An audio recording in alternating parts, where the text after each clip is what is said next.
نعبدہ ونصلی علی رسولہ الکریم اما بعد فاعوذ باللہ من الشیطان الرجیم بسم اللہ الرحمن الرحیم۔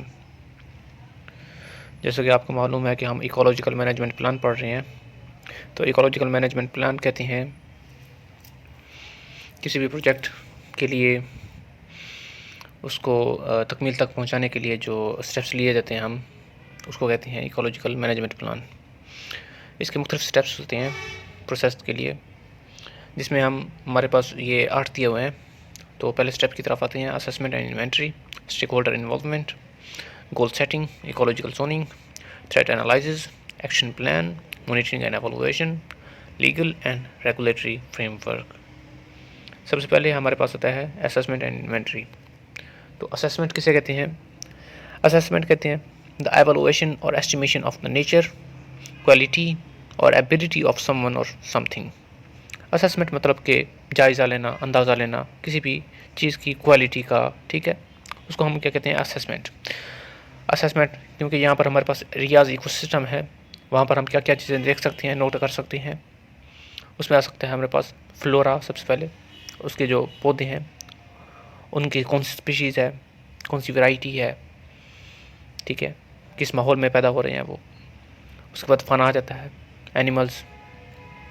پھر آتا ہے ہمارے پاس سوائل کہ سوائل کی کون سی ٹائپ ہے، وہاں پر سینڈی ہے، سلٹی ہے، کون سی ہے، کلے ہے، ٹھیک ہے۔ اس کے بعد واٹر ریسورسز آتا ہے کہ وہاں پر واٹر ریسورسز موجود ہے بھی صحیح یا نہیں ہے، یا کس طرح کا ماحول ہے وہاں پر، کس طرح کا پانی ہے، ٹھیک ہے، کڑوا ہے، میٹھا ہے، کیا ہے۔ تو اس کی جو کوالٹی کو چیک کرتے ہیں اس کو ہم کہتے ہیں اسسمنٹ۔ جبکہ اس کے بعد جو ہمارے پاس انوینٹری آتا ہے، انوینٹری کہتے ہیں لسٹ کو، کسی بھی لسٹ کو، ٹھیک ہے۔ انوینٹری کی ڈیفینیشن اگر دیکھیں تو وہ یہ ہے کہ a complete list of items such as property, goods in stock اور دا کنٹینٹس آف اے بلڈنگ، ٹھیک ہے۔ مطلب یہ کہ اگر کوئی کاروبار شروع کرنا چاہتا ہے تو، یا چل رہا ہے اس کا کاروبار، تو اس کے اندر جو چیزیں موجود ہیں وہ کتنی ہیں، وہ گنتی کی تعداد سے کتنی ہے، اس کی کوانٹٹی کتنی ہے، ٹھیک ہے۔ اس سب کا جو جائزہ لینا ہے اس کو ہم کیا کہیں گے؟ انوینٹری۔ اس کے بعد ہوتا ہے ہمارے پاس، اب انوینٹری میں کیا آتا ہے کہ اسپیشیز پریزنٹ، کہ اسپیشیز کون کون سی ہیں اور کتنی ہے، کون کون سی وہ اسیسمنٹ میں آ جائے گا اور کتنی ہے وہ انوینٹری میں آ جائے گا۔ ان کی ڈسٹریبیوشن کیسے ہے، کہ کون سے علاقے میں زیادہ ہیں، کہاں پر کم ہیں، وہ سارا جو ہے گنتی کا معاملہ وہ انوینٹری میں آ جاتا ہے۔ ان کی ابنڈنس کہاں پر ہے زیادہ۔ اس کے بعد اسٹیک ہولڈر انوالومنٹ۔ تو اسٹیک ہولڈر کسے کہتے ہیں؟ اسٹیک ہولڈر کی 2 ڈیفینیشنز ہیں، ٹھیک ہے۔ ایک ہے an independent party with whom each of those who make a wager deposits the money or counters ویگرڈ۔ مطلب کہ اگر کوئی جیسے اکثر جوا کھیلتے ہیں تو اس میں ایک انڈیپینڈنٹ پارٹی ہوتی ہے، ٹھیک ہے۔ وہ انڈیپینڈنٹ پارٹی جو ہے وہ کیونکہ کنسرنڈ ہوتی ہے، اس نے اپنے پیسے خرچ کیے ہوتے ہیں، تو اس وجہ سے کیا ہے کہ وہ اسٹیک ہولڈر کہلائے گا۔ اب سیکنڈ ڈیفینیشن کی طرف آتے ہیں: a person with an interest or concern in something especially a business. مطلب کہ بزنس میں کوئی بھی اگر شخص جو کنسرن ہے، جس نے اپنا انٹرسٹ لگایا ہوا ہے، اپنا مطلب کہ اپنے پیسے لگائے ہوئے ہیں، شراکت داری کی ہوئی ہے، تو اس کو ہم کیا کہیں گے؟ Stake holder. اب شراکت داری صرف جو ہے وہ ایسے لوگ تو نہیں کر سکتے کہ جو سپلائر ہوں، ٹھیک ہے، اس کے علاوہ بھی ہوتی ہیں۔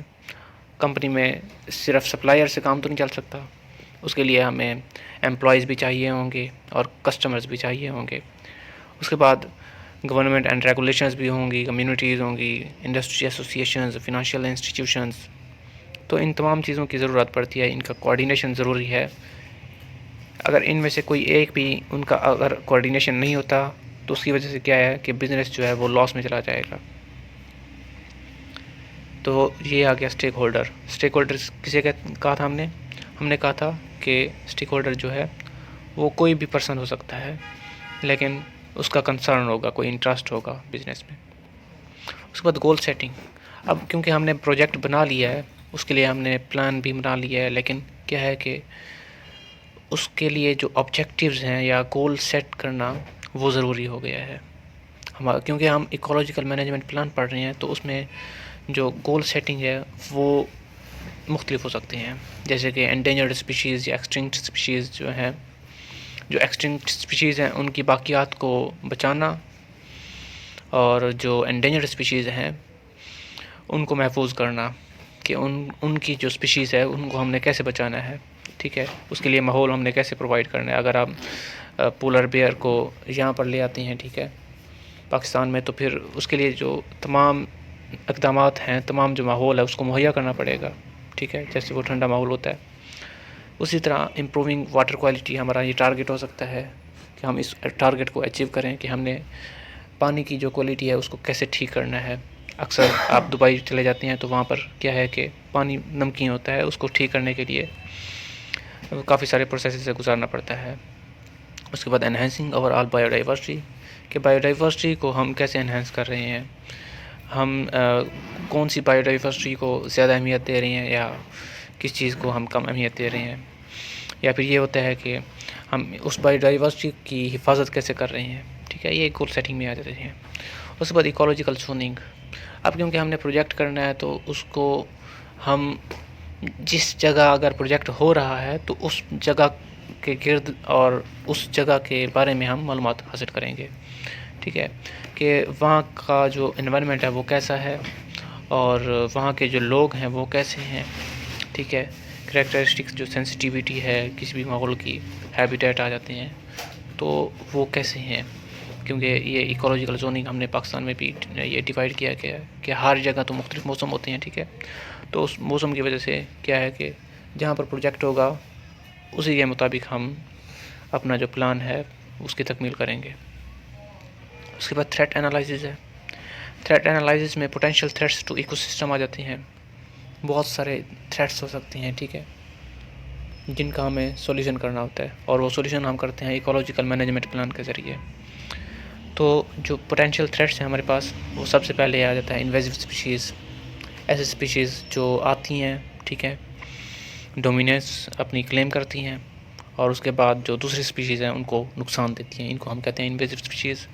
اس کے بعد پولیوشن آ جاتا ہے، ٹھیک ہے، ہیبیٹیٹ ڈسٹرکشن آ سکتا ہے، تو یہ ہمیں تھریٹس ہو سکتے ہیں۔ اب ان تھریٹس کو سالو کیسے کرنا ہے ہم نے، وہ مختلف پالیسیز بنا سکتے ہیں ہم، یا پھر یہ ہے کہ ہم ان میں جو تھریٹس ہیں ان کو ہم ان کی تفریق کر لیں، امپورٹنٹ اینڈ نان امپورٹنٹ، ٹھیک ہے، تو جو امپورٹنٹ ہیں ان کو ہم پریورٹائز، ان کو ہم ترجیح دیں گے، اور باقی جو ہیں ان کو ہم بعد کے لیے چھوڑ دیں گے۔ اس کے بعد impacts feasibility of mitigation, mitigation کہتے ہیں تخفیف کو، مطلب کہ کسی بھی نتیجے کو حاصل کرنا لیکن کم سے کم نقصان میں، ٹھیک ہے، تو یہ جو تھریٹ ہے اس کو ہم کم کر سکتے ہیں، اس کو ہم کہتے ہیں تھریٹ انالائسز۔ پھر آتا ہے ہمارے پاس ایکشن پلان۔ ایکشن پلان یہ ہوتا ہے کہ اب کوئی بھی اگر ہم اسٹریٹجی اپنا رہے ہیں تو اس میں ہم سب سے پہلے پلاننگ کریں گے، ایک پلان کے مطابق چلیں گے۔ ہاں، اس کی کچھ لیمیٹیشنز بھی ہیں کہ اگر کوئی درمیان میں کوئی خلل آ جاتا ہے تو اس کی وجہ سے کیا ہے کہ وہ جو ہم نے پلان بنایا ہوتا ہے اس کے اوپر عمل نہیں ہو سکتا، ہمیں پلان بی کی طرف یا اس طرح مختلف چیزیں کرنی پڑتی ہیں اس کے پھر۔ اب یہاں پر کیا ہے کہ specific measures to address identified threats, کہ ہم پہلے تو تھریٹس کو جانیں کون کون سے تھریٹس ہیں جو کہ ہم پہلے کر چکے ہیں تھریٹ انالائسز میں۔ اس کے بعد یہ آتا ہے کہ وہ جو تھریٹ ہے ان کو سالو کیسے کرنا ہے، یا پھر کیا ہے کہ ان کو آئیڈینٹیفائی کر کے ہم نے سامنے کیسے لانا ہے، مد نظر ان کو کیا کرنا ہے۔ اس میں ہیبیٹیٹ آ جاتا ہے، ریسٹوریشن، پولیوشن کنٹرول آ جاتا ہے، کمیونٹی ایجوکیشن پروگرامز، مطلب کہ ہم نے جو تعلیم ہے اس کو کیسے رائج کرنا ہے، اسی طرح کے کافی چیزیں ہیں، تو اس کے لیے ہم پلاننگ بنائیں گے۔ پھر آتا ہے مانیٹرنگ اینڈ ایویلویشن۔ اب کیونکہ پروجیکٹ بن چکا ہے، پلاننگ ہو چکی ہے، تھریٹ انالائسز ہو چکا ہے، اب ہمیں یہ بھی معلوم ہو چکا ہے کہ ہمارے پاس اتنا میٹیریل ہے، ٹھیک ہے، اس کی کوانٹٹی، اس کی کوالٹی اتنی ہے۔ اس کے بعد ہمارے پاس کیونکہ مانیٹرنگ اینڈ ایویلویشن یہ ضروری ہے بہت زیادہ، کہ اگر کوئی پروجیکٹ ہے تو اس کی مانیٹرنگ، اس کی نگرانی ضروری ہے. اب نگران ہوگا تو وہ جہاں پر غلطیاں دیکھے گا اس کو نومینیٹ بھی کرے گا اور ٹھیک بھی کرے گا. ٹھیک ہے، اب وہ جو نگرانی کر رہا ہے اس کی بھی مانیٹرنگ یا ایویلویشن وہ ضروری ہے. ایویلویشن کہتے ہیں، وہ بھی تشخیص کو کہتے ہیں. مطلب کہ اگر آپ کوئی چیز مانیٹر کر رہی ہیں، ٹھیک ہے، اس میں کوئی غلطی دیکھی ہے تو اس کے مطابق ہم اسٹریٹجیز بناتے ہیں، ایڈجسٹمنٹس بیسڈ آن ایویلویشن کرتے ہیں. پھر آتا ہے ہمارے پاس legal and regulatory framework. زیادہ تر جو قوانین ہیں وہ بزنس کے حوالے سے بنے ہوئے ہوتے ہیں. ٹھیک ہے، اب کیونکہ اگر ہم پروجیکٹ کر رہے ہیں اور اس میں کچھ ایسی چیزیں آ سکتی ہیں جو قوانین